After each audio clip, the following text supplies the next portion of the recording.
ये कहानी बिहार के एक पुराने शहर दरियापुर की है। यहाँ हर रविवार को लगने वाली एक छोटी सी संडे मार्केट होती थी।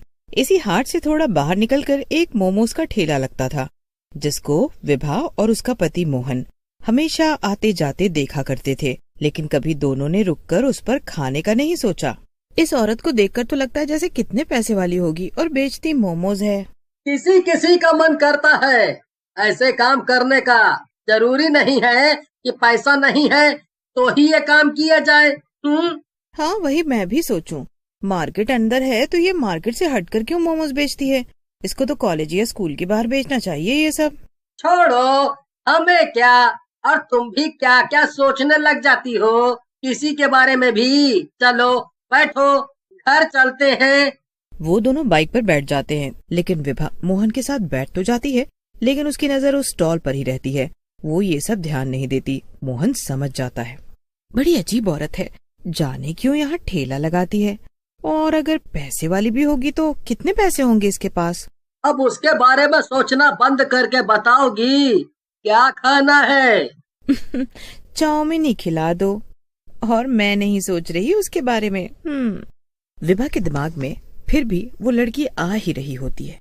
रात को मोहन तो सो जाता है, लेकिन विभा मन ही मन सोच रही होती, कुछ तो बात है, कोई फायदा तो जरूर होगा उस लड़की को, तभी तो वो वहाँ मोमोज लगाती है।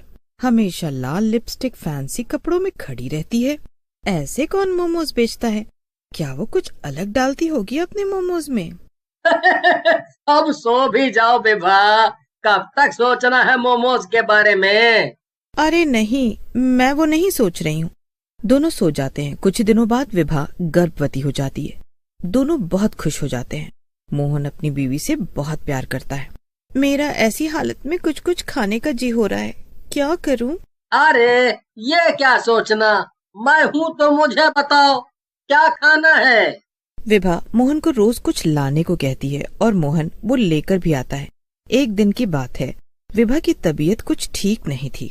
सुनिए, आज मेरा खाना बनाने का बिल्कुल मन नहीं है। क्या आप आज बाहर खा लेंगे और रात में ऑफिस से आते समय कुछ लेते आना? हाँ कोई बात नहीं, तुम आराम करो, मेरी फिक्र मत करो, बस बताओ तुम क्या खाओगी। हाँ, सही बोलूं तो मुझे उस औरत के ठेले वाले मोमोज खाने हैं। बस इतनी सी बात, मैं आज लेते हुए आऊंगा।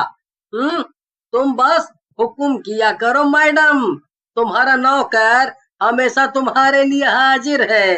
क्या आप भी मेरे नौकर थोड़ी हैं? वो तो आज पता नहीं क्यों बस मन हुआ ये सोचकर कि वो अपने मोमोज में आखिर ऐसा क्या डालती है, क्या पता कुछ अलग स्वाद हो।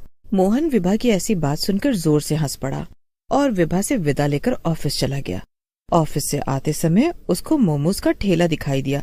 क्योंकि विभा प्रेग्नेंट थी तो मोहन लंच लेकर भी नहीं गया था। उसको भी बहुत तेज भूख लगी थी। क्यों ना जब तक ये मोमोज बनाएगी तब तक खा लिया जाए। एक काम करता हूँ, एक प्लेट यहाँ खा लेता हूँ, बाकी विभा के साथ खा लूंगा, इससे विभा को भी अच्छा लगेगा। मोहन ने सोचा, आज संडे मार्केट नहीं था तो मोहन ने देखा आसपास कोई नहीं था, सिर्फ वही औरत लाल ड्रेस में लाल लिपस्टिक लगाई खुद ही लेकर खा भी रही थी और बाकी के मोमोज गर्म करते हुए गाना गा रही थी, जैसे उसको किसी से कोई मतलब ही न हो और वो खुश हो। तभी मोहन ने धीरे से हिचकते हुए कहा, एक प्लेट कितने का देती हैं आप? मोहन को अपने पास खड़ा देखकर वो घबरा गई और जल्दी से प्लेट नीचे रखकर बोली, 1 प्लेट 60 की आती है और उसमें 12 मोमोज होते हैं। ठेला देखकर तो लगा था मानो कितना ही महंगा देती होगी, लेकिन ये तो बहुत सस्ता है। ठीक है, तो 2 प्लेट आप पैक कर दीजिए घर ले जाने को, और हाफ प्लेट आप हमको अभी खाने के लिए दे दीजिए। मैं 2 प्लेट तो पैक कर देती हूँ, साथ में 1 प्लेट ही आपको खाने को दे देती हूँ। आज आप मेरे पहले ग्राहक हो तो हाफ प्लेट मेरी तरफ से मुफ्त।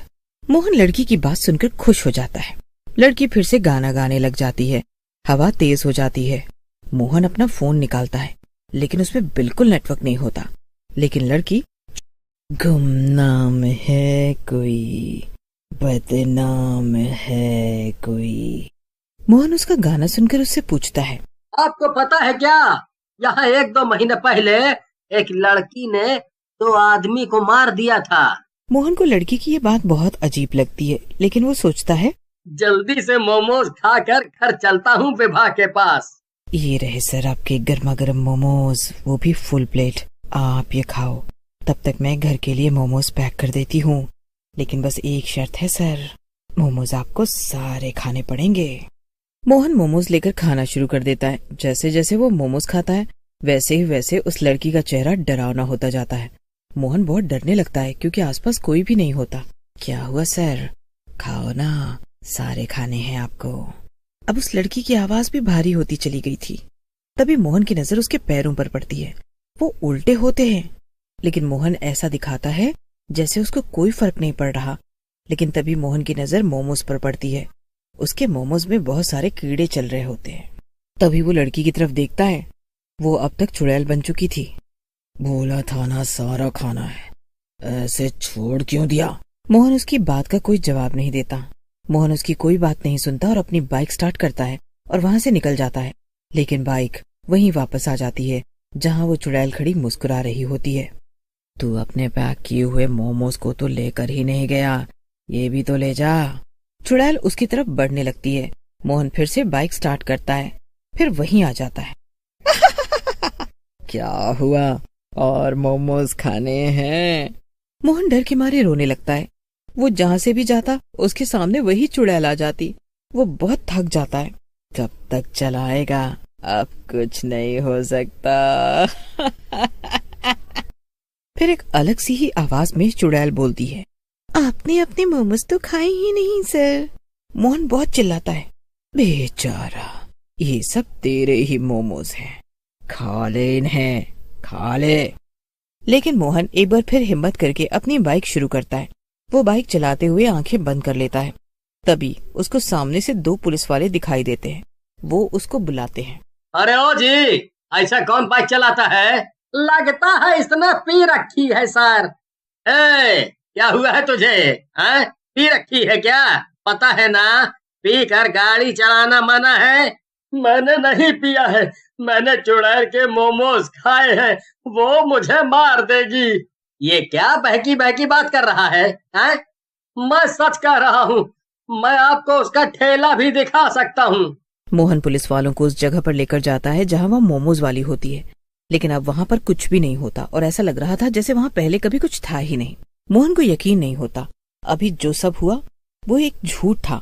मोहन की हालत अब बहुत खराब हो चुकी थी। उसकी तबीयत के साथ साथ उसका मानसिक हालत भी बहुत खराब होने लगा था। दोनों पुलिस वाले व्यवहार के बहुत अच्छे थे।